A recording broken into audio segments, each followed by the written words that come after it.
Masterpiece Studio has some exciting news. We're officially a Webby nominee for 2018. We're honored to be considered among such talented competition, and we need your vote.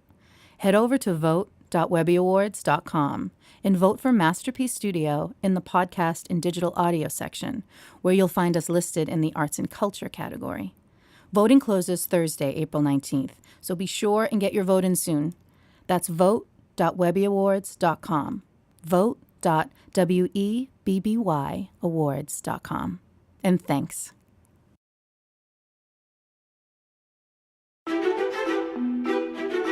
I'm Jace Lacob, and you're listening to Masterpiece Studio. Lurking about the murky London underground are a slew of heinous crimes, likely too impossible for even DCI Cassie Stewart and her partner, DS Sunny Khan, to solve. But so far, this unflappable crime-solving duo has yet to come face-to-face with a murder that's truly unsolvable. How do you do that? Well, certain materials have the ability to change incident visible wavelengths into longer invisible reflected ones if you shine a luminescent infrared light at them. Ink is one of them. I have absolutely no idea what you're talking about. Cassie and Sunny are highly efficient coppers, with no bells and whistles to speak of, beyond their committed search for pieces of the long-buried truth. In this first season of Unforgotten, now airing on Masterpiece, a set of skeletal remains discovered buried beneath an abandoned basement forms the center of an intricate web of disparate individuals. A high-flying new government minister, a beloved community priest, a reformed skinhead, and an elderly couple in retirement share an unspoken connection to the crime. 39 years after she last saw him, she cried like a child at this news, as did I, as she told me how she'd missed her boy. It's her only child. For every hour of every day of every week since she last saw him. So I want to find who caused a pain that's very much alive today, who took his life, who took hers, and I want to punish them. Nicola Walker, perhaps most well known to American audiences as Ruth Evershed in Spooks, aka MI5, and Gillian in Last Tango in Halifax, joins us to discuss Cassie Stewart, the nature of truth and justice, 4 weddings and a funeral, and much more.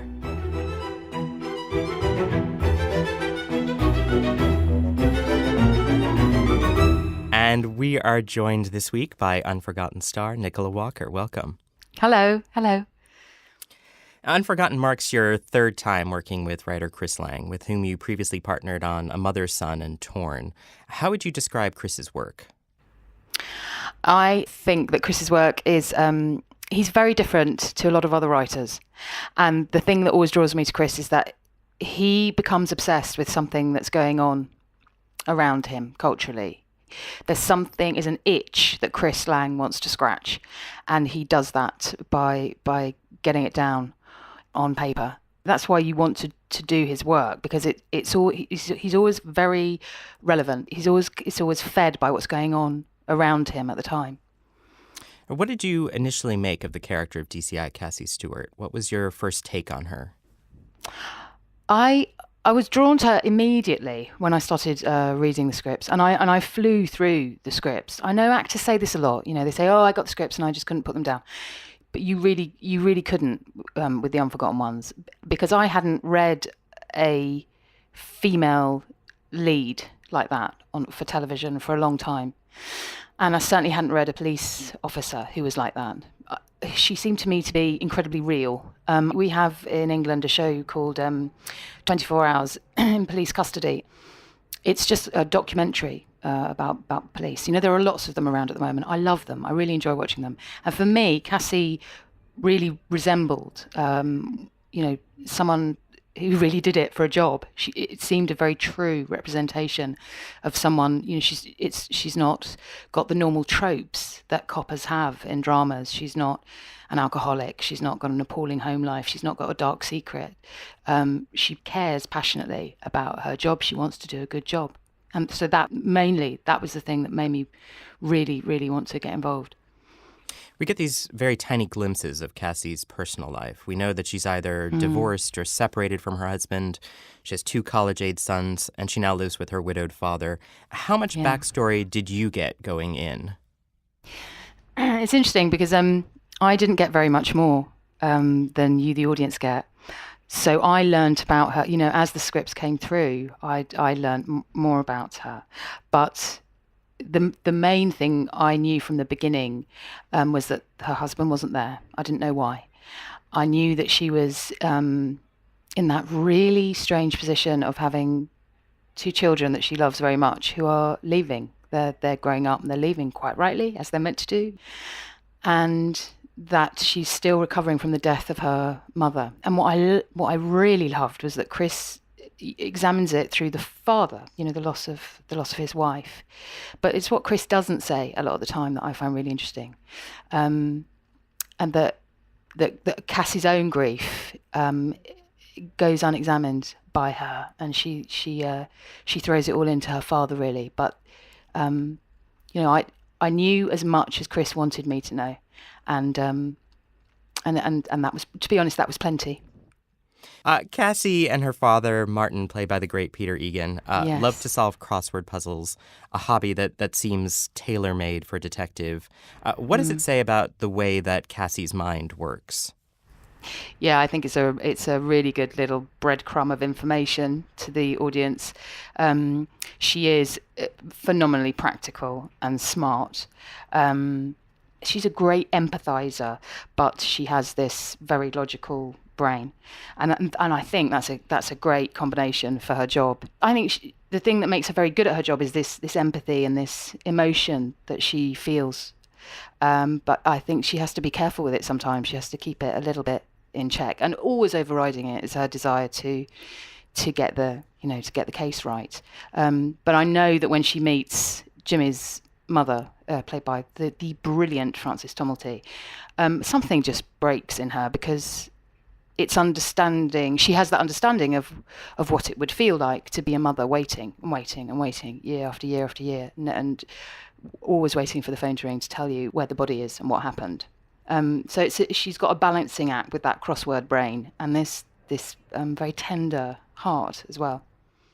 It's funny you mention that. I think my favorite moment in this first season of Unforgotten is the scene between Cassie and Maureen, played by Frances Tomelty, the very great Frances Tomelty, where you crouch down beside her. So much life one person can create, Mrs. Stewart.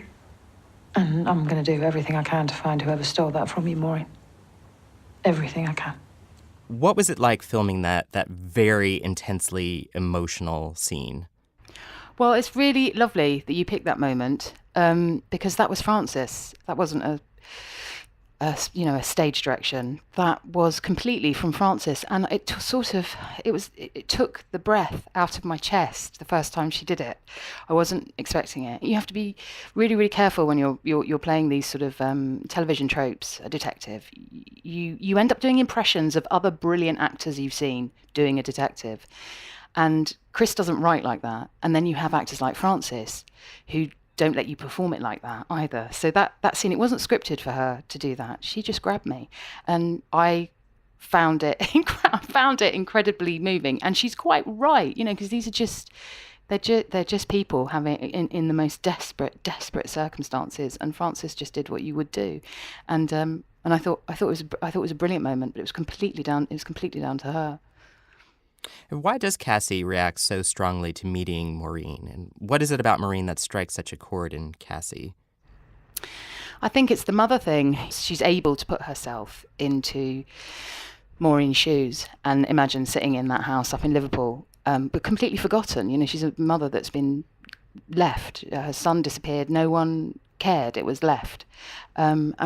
It's that, I think, that draws her. The fact that is completely unacceptable, and the fact that she knows as a mother, Maureen's just been living a very empty, extended life without knowing. And then one day the letters just stopped. And I waited. Even though I knew this instinct, this dread that something very, very bad had happened. And after about 4 months, I think it was, I went down to London And I told the police. In that quote, which is a crime less a crime because time's passed? Is a wrong less a wrong because it was done 50 years ago or 60 or 70? Is that ultimately the crux of Unforgotten? Yes, I think it is. It's the drive of the series. And it, interestingly, I mean, Chris has spoken in interviews about why he was compelled to begin writing the series. And it was because of something that was going on and is ongoing here in England. There were a few cases, but he named a particular case of someone very, very famous who we all grew up with as children, who it turned out had done appalling things. And he was fascinated in how that person lives a life knowing they've done something appalling. So Jimmy Savile. Chris has been he's been very open about that it's led him to, it's set him on this path to think about, how do you cover up and carry on? And then more importantly, the people around you, how do they feel once they realise the person that they've been living with has been a lie? And then he dovetails that and mirrors it in Cassie and her father's life on a more domestic level. And I love the way Chris, he looks at it on a grand scale and then he takes it right into, in a more everyday way, into Cassie's own life. What is it like filming those Cassie Martin scenes with Peter Egan? They are rather amazing, and the conversations that you end up having with Peter Egan off camera are brilliant and beautiful. And we spend a lot of time crying, me and Peter. we have similar personalities in that we'll start talking about something and then he'll say something just wonderful and wise and I'll start crying and then he'll go, "Oh, don't you start, you'll set me off." And we spend we spend a lot of time laughing, but we do spend quite a lot of time weeping. So it works perfectly when we then go into these scenes of this father and daughter who are missing a mother, a wife, and they're just trying to get on. They're trying to ride the waves of grief, Murder will out. With Unforgotten, Yes. that idiom feels especially palpable, that murder or secrets will always be unearthed in the end, however cold the trail may be. Is it impossible to conceal secrets forever, do you feel? Well, Unforgotten tells you it is, that bodies don't stay buried. This is the problem. I'm not the sort of person that can keep a secret, even a small one.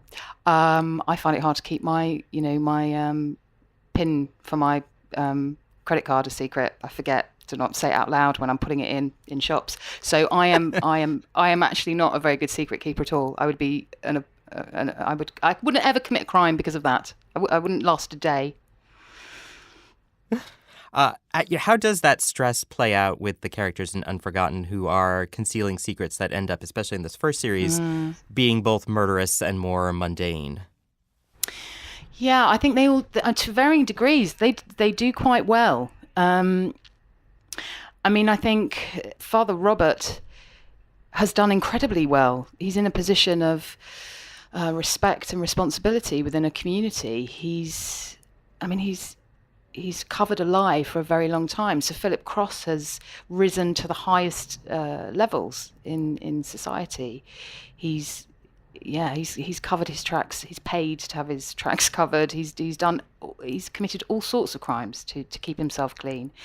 Lizzie has completely recreated herself. I feel huge sympathy for her character. The incarnation that she was, it's almost like another person. The person she was when she was a young woman is repellent to her as an adult. And she is collateral damage. There are lots of people in the show that maybe their past being revealed is so damaging to them. And they didn't, they haven't committed crimes that are equivalent to murder, but they are all covering something. I find that interesting, that they've all remade themselves along the way. But it all comes out. That's the thing, the body comes up, and they're all connected, and there's no way of hiding anything anymore. And it's that knock at the door that they've all been waiting for, because I think a part of all of them, every single one of them, there's been a part of them that's alert and alive to the fact that one day there might be that knock on the door, and it's all going to come pouring out. And what I love most about Unforgotten is the fact that, as you say, the sort of collateral damage effect of a crime, that murder affects more than just the murderer and the victim, but the effects spread outward like a web to infect everyone around these people. I mean, Cassie in particular seems driven by a desire both for truth and also justice. How complicated is her relationship to those ideals? I think she is interested in justice. I think she would, at some points in her career, say that's the only thing she's interested in. And she's very clear, if a crime has been committed, however long ago, you find the perpetrator, they are tried, and if they are found guilty, they are convicted. It's very, very simple, as far as she's concerned, when we meet her initially. And then, of course, as this story unfolds, I think it gets a little bit more complicated in her mind. Because of the effect on everybody connected to it. Nothing's that straightforward, is it, in life? Nothing. And I think she changes even as the series moves forward. It isn't that simple. Who to bless and who to blame, apart from the person that committed the crime. I think it starts to dawn on her that it's not quite as clear cut as that, and there are going to be people whose lives are utterly devastated. That's not going to stop her from doing it. It's not going to stop her from knocking on the door. But it doesn't sit quite as easily with her as she expected it would. Before this next question, a brief word from our sponsors. Viking. Viking's all-new, custom-built ocean fleet is designed to bring the traveler closer to the destination, with all-veranda staterooms and a shore excursion included in every port. Viking, by river and by sea. Learn more at vikingcruises.com. I love Cassie and Sonny's partnership. They both seem linked by a sense of loss or upheaval in their lives. They both got kids. Their marriages have ended. What makes these two tick as partners? I love their relationship. This relationship between Sonny and Cassie was a big part of why I thought the series really, really worked. It struck me that I hadn't really read something where a man and a woman who work together, and she's his boss, actually, that they get on really, really well. They really respect each other. They really lean on each other. They need each other, and they fulfill a need in each other that they don't have at home. But it isn't, it's not sexual, it's not physical, it's a real meeting of minds. I think they find each other hilarious, and they work together incredibly well. I mean, from their very first scene, Cassie and Sonny have this very real, believable dynamic. Morning. Gov. Take one? Oh, yeah, all nitro whiskey, miss. It's missed. I think fine, Mr. Coolio. Webs?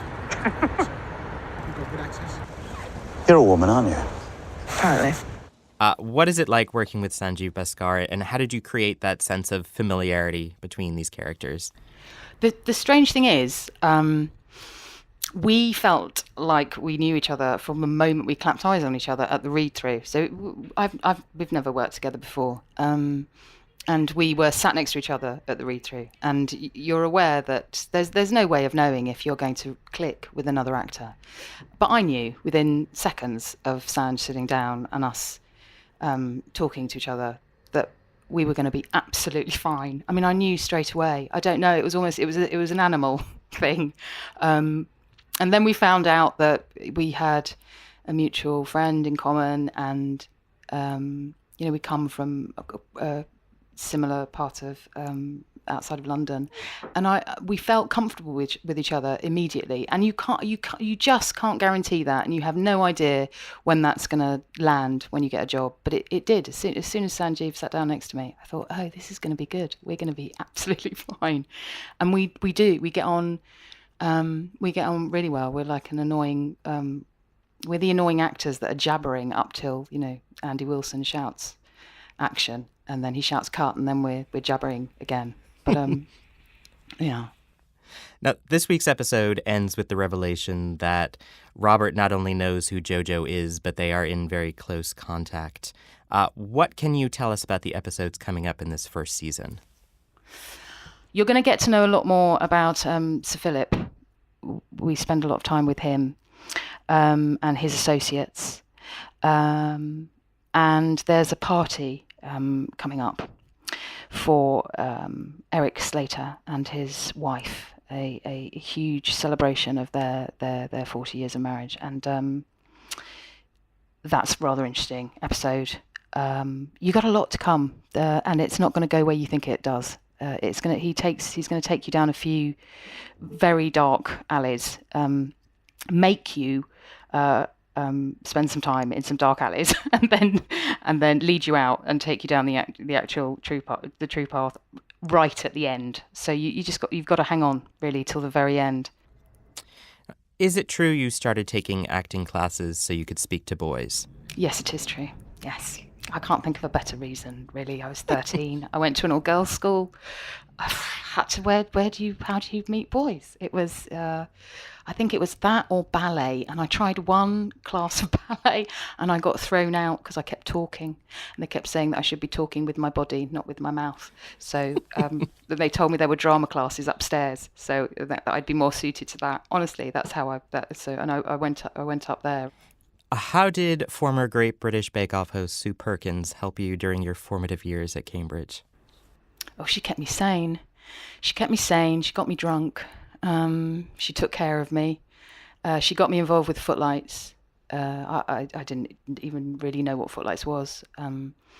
She became the head of Footlights in my second year there. But in my first week, she was meant to look after me. She was meant to be my college mother, look after my moral welfare, which basically involved her taking me out and getting me quite drunken and saying, come to Footlights and try to do some sketches and it was brilliant for me because I wasn't that confident, and Cambridge is a frightening place to arrive at when you're 19, and you'd never imagined going there, and suddenly you find yourself there, and you presume that everyone is far more, they're cooler, and they know what they want, and they know what they're doing, and you haven't got a clue who you are or what you want to do. And meeting Sue was perfect because she just opened up this world, and it was a comedy world, which I'm not, it's not something it's not the territory that I've ended up working in. But I met most fantastic people, 19, 20, 21-year-olds who all wanted to write their own stuff and perform it. And that's what we did. And some of it was awful, terrible, dreadfully unfunny, but some of it was glorious. Your first film credit is in 1994's 4 Weddings and a Funeral, where you play the rather irritating Christian folk singer who sings Can't Smile Without You. What was it like shooting this film?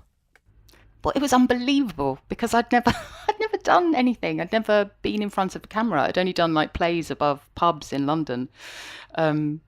So it was quite unreal. And the director, Mike Newell, said to me, we'll get you on set as much as possible so that you can see what it's like, a film set, so you can get a feel for it. So, I found myself turning up on this set and all the caravans, they're all lined up. And there's Andy McDowell, there's Hugh Grant, and there's Kristen Scott Thomas. And I mean, it was surreal. And it's come full circle because James Fleet was on that job as well. And he's actually in Unforgotten 3. It was eye-opening. And the funniest thing was, I thought, oh, this is what being an actor's like. The benchmark was a bit high for what it actually turned out to be for me for the next 5-10 years. I thought everything would be like 4 Weddings. I didn't realise until years after that was a beautiful little blip of an introduction to the world. Going all the way back to Touching Evil opposite Robson Green, you seem to have an affinity for playing coppers. Why is that, do you think?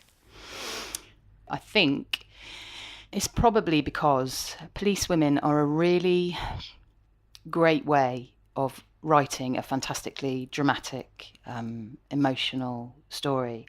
And so we make a lot of them, and then the good parts, those police women, they're great parts. You know, and it's a good way of getting women up the front, because it's a world where we go, oh yeah, I believe that. I believe that a woman who's good at her job, would be quite high up in the police force at that age.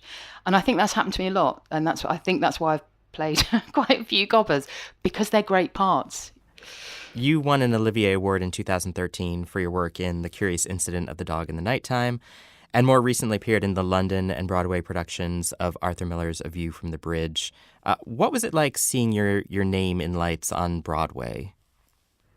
Amazing and totally unexpected. And I spent a lot of time the first week in New York outside the front of the theatre taking pictures of, you know, all the pictures of the show out the front, and sending them home to my family, because for them and for me that was a real marker. I didn't think that would ever be in my career, and so when it came, and it was with that show with Ivo van Hove, it all felt so like such a brilliant gift, because I know people that have gone out to Broadway with plays that they're not, you know, they're having a good time, but they don't love it, but they're going because it's Broadway and they want to experience Broadway. And suddenly us lot were getting to go with a play that we all believed, a production that we all believed in so much. So it was pretty perfect, and I totally fell in love with New York. My family came out for a bit, but I spent quite a lot of time there on my own, and that it's a great city to live in when you're walking in half an hour at night to Broadway to do a play that everyone seemed to be really enjoying, and then you walk home at night, walk past the Empire State Building, and I just thought, I don't know how I've got here, but I felt I'm very grateful that I did, because it may never happen again, but you know, no one can take that away from any of us. I heard you and your co-star had a surprising on-set hangout. What was the Fox and Walker? Yeah, well, when we arrived, they'd given us a dressing room each, me and Phoebe Fox. And we always, because we'd done the show, we'd done 2 runs in London before we went to New York. And we always shared a dressing room. So we got there, and I said to Phoebe, why don't we just carry on? You know, we'll just stay in my dressing room. We'll turn your dressing room into a bar. And so that's what we did. So it was, the Fox and Walker. It was open 6 nights a week. And I spent a lot of time in there. We would be sat in there listening to Elena, our fabulous stage door voice. She would, at the end of the show, she would call out the amazingly impressive roll call of people that were coming to meet Mark Strong. And me and Phoebe would be upstairs in the Fox and Walker drinking very strong vodka-based martinis while he was meeting really amazing, cool directors downstairs. Well, Nicola Walker, thank you so very much. Thank you so much. It was really nice Thank you. to get to talk to you about all those things. Thank you. Nicola Walker's co-star, Sanjeev Bhaskar, is best known for his groundbreaking comedic roles in The Kumars at Number 42 and Goodness Gracious Me. But his weighty role on Unforgotten has brought him a new swath of fans, including those desperate to know just what's inside Sonny's trademark backpack. I think I received about 3 episodes. And I think somewhere towards the end of the first episode, reading it in the script, I forgot that I was auditioning. And I was reading it like I would a great novel. It was a page turner. And I went in just to say, look, we're never going to see each other again, but let me just tell you in person how great your script is. Bhaskar joins us to look ahead to the upcoming 2nd season of Unforgotten, debuting April 29th on Masterpiece and here in your podcast feeds. Masterpiece Studio is hosted by me, Jace Lacob, and produced by Nick Anderson. Alicia Baitup is our editor. Suzanne Simpson is our executive producer. The executive producer of Masterpiece is Rebecca Eaton. Sponsors for Masterpiece on PBS are Viking Cruises and the Masterpiece Trust.